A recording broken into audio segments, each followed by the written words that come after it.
Bonjour.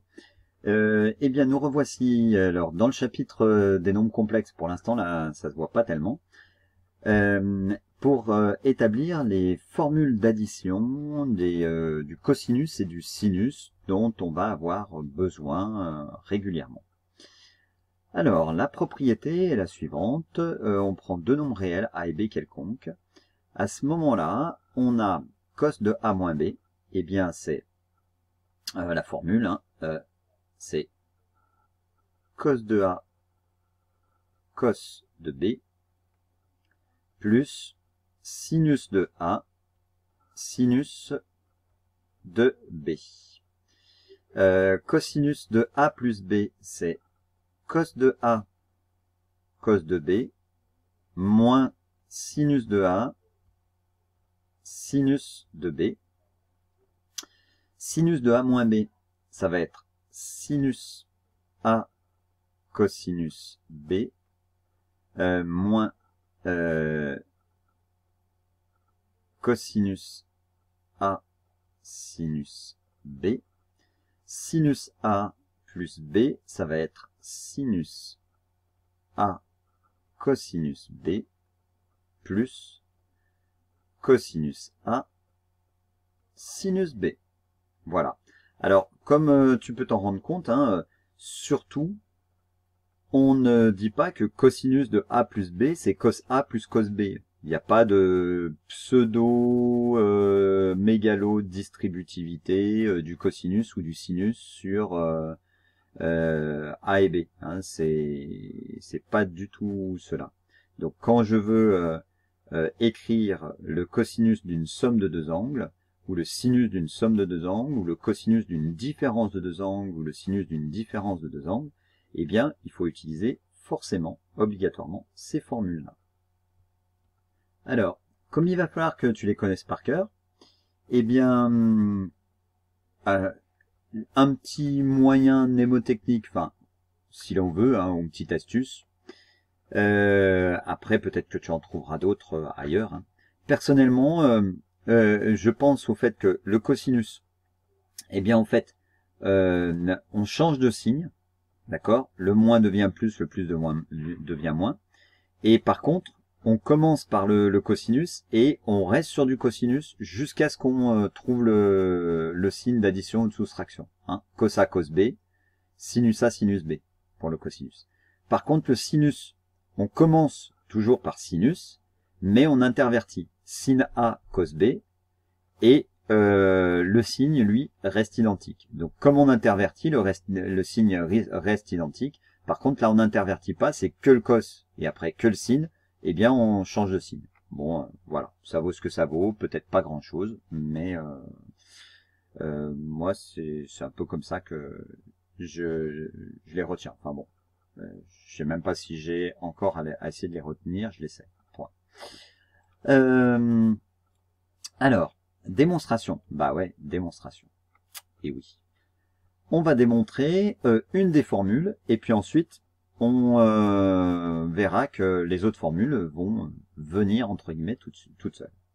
Pour ça, on se place dans un repère orthonormé, OIJ, du plan, et on fait un cercle trigonométrique de centre haut dans ce repère orthonormé. Donc rayon 1, OIJ. Ok, voilà. On prend deux vecteurs, un vecteur U, un vecteur V, tous les deux de norme 1, et donc du coup ils ont le même rayon.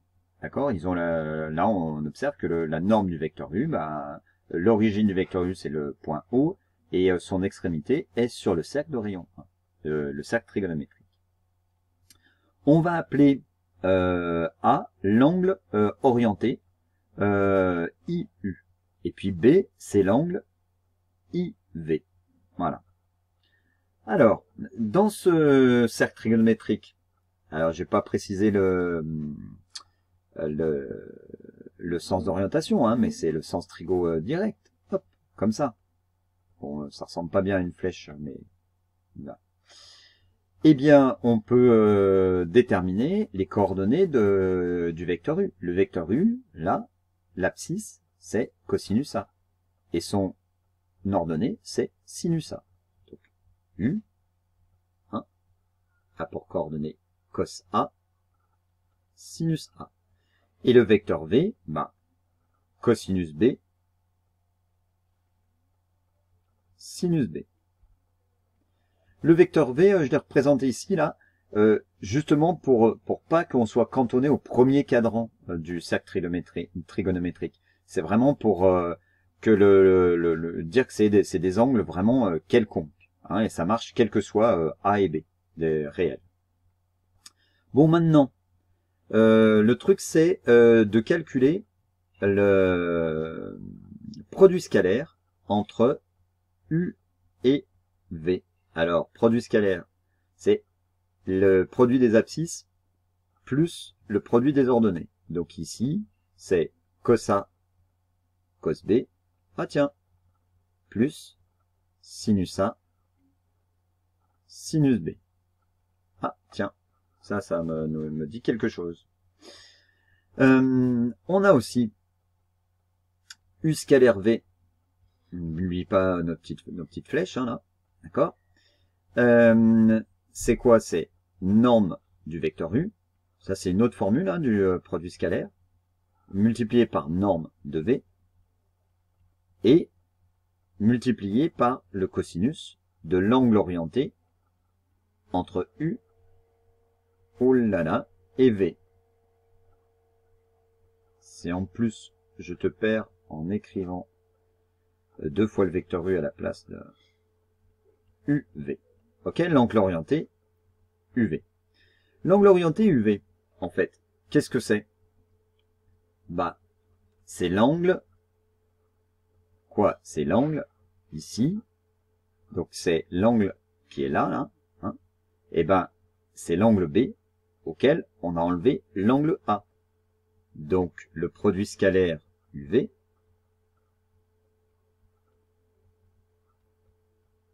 égale, alors, norme de U fois norme de V fois le cosinus de l'angle B-A. Et puis, norme de U, c'est 1, d'accord? C'est ce qu'on a dit, c'est des vecteurs de norme 1, des vecteurs qui sont aussi unitaires. Norme de V, c'est 1. Donc, le produit scalaire est égal à 1 fois 1 fois cos de B-A, c'est-à-dire cos de B-A. Bon, bah, maintenant, j'ai deux expressions du produit scalaire. Donc, je vais pouvoir les identifier. Là, j'ai U scalaire V qui est égal à cos A cos B plus sinus A sinus B avec les coordonnées. Et là, j'ai le produit scalaire qui est égal à cos B-A avec l'écriture de la norme de U, norme de V et fois cosinus de l'angle orienté UV. Donc, finalement, qu'est-ce qu'on a? On a cos de B-A est égal à cos A cos B plus sinus A sinus B. Et alors, nous, on voulait, eh ben, on a démontré la première formule. Voilà. Donc, on a bien la démonstration de cette première formule. Oui, j'ai dû écrire en fait le d'où et le donc. Le d'où c'est U scalaire V égale cos B-A et puis donc en identifiant, voilà. Hein, j'ai un petit peu décalé. Bon bah voilà pour notre première formule. Ah, deuxième formule, c'est A. Et non. Voilà, on n'a pas tout à fait notre première formule. Et oui, heureusement que quelqu'un l'a pensé très fort. C'est pas cos B-A qu'on veut, c'est cos A-B. Donc là, il faut que je dise simplement, or, cos de B-A, c'est la parité du cosinus. Hein. Qu'est-ce que je sais? Je sais que pour tout x appartenant à R, cos de moins x égale cos de x. Ok? X ici, c'est B-A. Donc cos de B-A ou A-B, selon. C'est cos de moins A-B. On est d'accord. Hein? B-A, c'est pareil que moins A-B. Or, cos de moins A-B, d'après la propriété que je viens de rappeler, c'est le fait que le cosinus soit pair, et ben c'est égal à cos de A moins B. Donc finalement, donc, et cette fois c'est bien donc, hein, cos de A moins B, c'est égal à cos A cos B plus sinus A sinus B. Et voilà. Passons maintenant à la deuxième formule. La deuxième formule, c'est quoi? C'est cos de A plus B. Ok? Cos de A plus B, c'est quoi en fait? C'est cos de A moins B. Ok? On remplace, ça fait cos A cos de moins B. Où est-ce qu'on remplace? Bah, on remplace dans la formule qu'on vient de démontrer, hein, ici. D'accord? Je remplace le B par moins B. C'est A moins quelque chose. Et le quelque chose, c'est moins B. Donc je remplace. Plus sinus A, sinus de moins B. On vient de voir que cos de moins X, c'est cos X. Et sinus de moins X, qu'est-ce que c'est? Le sinus, il est impair. C'est moins sinus X. Donc finalement, cos de A plus B, c'est égal à cos A. Bah, cos de moins B, c'est pareil que cos B. Donc cos B. Ah, j'ai perdu. Il est tellement petit, mon stylo. Voilà. Et ensuite, sinus A, sinus moins B. Sinus moins B, c'est moins sinus B. Donc, ça fait moins sinus A, sinus B. Et voilà la deuxième formule. Et deux de fait. Troisième formule. Alors, troisième formule. On veut sinus de... Bah ça y est, déjà... Ah oui, sinus de A moins B. Sinus de A moins B. Sinus de A moins B. Alors, petit rappel sur un cercle trigonométrique avant de commencer. Si je prends un angle de X ici, et que je lui applique, je fais X plus pi sur 2, ou encore pi sur 2 plus X. Le sinus de X, c'est moins cosinus de X. Et le cosinus de X, c'est sinus de X. D'accord? Et par contre, si je fais pi sur 2 moins X, le cosinus de X, c'est le sinus de pi sur 2 moins X, et le sinus de X, c'est le cosinus de pi sur 2 moins X. C'est alors cosinus de pi sur 2 moins A moins B. Voilà. Je refais. Je viens de l'effacer entre temps, évidemment. Donc si j'ai mes sacs trigo, c'est une horreur. Hein. Si j'ai un angle de X, je fais exprès toujours de bien pouvoir distinguer le cosinus qui est ici et le sinus. Si j'ai un angle de X et que je prends un angle de pi sur 2 moins X, eh bien le cosinus qui est ici, c'est bien le même que le sinus qui est encore ici de X. D'accord? Ici, mon X, en fait, ce qui joue le rôle de X, c'est A moins B. Hein? Alors, eh bien, à quoi c'est égal, ça? Alors, sinus de A moins B, c'est égal à cosinus de pi sur 2 moins A, d'accord? Plus B. Alors, attention, c'est tout le cosinus. Hein? C'est tout dans le cosinus. Cosinus de pi sur 2 moins A plus B. Et bien maintenant, je vais appliquer la formule qu'on vient de démontrer ici, là. c'est cos A cos B moins sinus A sinus B. Sauf que le A, c'est pas A, c'est pi sur 2 moins A. Et le B, bah oui, le B, c'est B. Ouais, pas de chance, il reste B. Donc, sinus de A moins B, c'est cosinus pi sur 2 moins A fois cosinus B moins sinus de pi sur 2 moins A fois le sinus B. Et alors, cos pi sur 2 moins A, bah, cos pi sur 2 moins A, c'est quoi? Eh oui, cos pi sur 2 moins A, c'est ça. C'est pareil que, c'est toujours le même problème, la même chose, hein, le même raisonnement. Cosinus pi sur 2 moins A, alors avec à la place de x, c'est A. C'est cette longueur-là, donc ça fait sinus A. Donc c'est sinus A,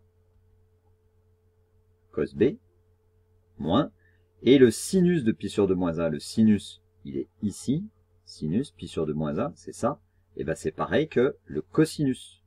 Donc, cosinus A, sinus B. Et voilà, la troisième formule. Quatrième formule, allez, bah la quatrième formule, là, ça va être plus direct, hein. C'est quoi? C'est qu'est-ce qu'on veut? On veut sinus de A plus B, bah, comme tout à l'heure. Hein, c'est sinus de A moins B. Ok. On remplace, ça fait sinus de A, cosinus de moins B, moins cosinus A, et sinus de moins B. Et après, on utilise la parité de cosinus. Cosinus moins B, c'est pareil que cosinus B. Sinus moins B, c'est moins sinus B. Mais là, il y avait déjà un moins, donc ça va faire plus. Donc finalement, ça nous fait sinus A cos B plus cos A sinus B. Voilà. Parce que ça, c'est moins sinus B. Et ça, c'est cosinus B. Voilà pour les 4 formules d'addition. Un exemple méthode. Alors, on veut calculer cos 5pi sur 12 et sinus 5pi sur 12. Et on va utiliser les lignes trigonométriques usuelles. Les lignes trigonométriques usuelles, c'est cos pi sur 6, pi sur 4, pi sur 3, pi sur 2, sinus pi sur 6, pi sur 4, pi sur 3, pi sur 2. Pour ça, bah, on va écrire 5 pi sur 12 à l'aide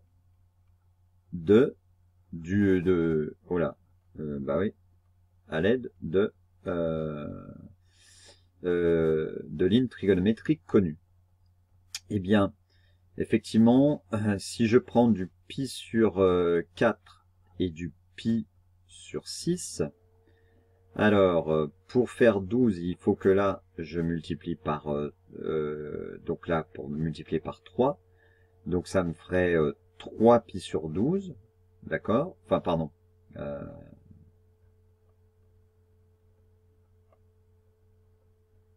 Il faudrait que je multiplie par 3, ça me ferait 3 pi sur 12. Et là, je multiplie par 2, ça fait 2 pi sur 12. Et si j'ajoute les deux, ça va bien me faire 5 pi sur 12. D'accord? En mettant au même dénominateur. Et on va donc s'aider de ça. Alors, cos 5 pi sur 12, c'est égal à cos de pi sur 4 plus pi sur 6. Or, d'après ce qu'on a vu précédemment, bah ça c'est de la même forme que cos A plus B. Cos A plus B, c'est cos A cos B moins sinus A sinus B.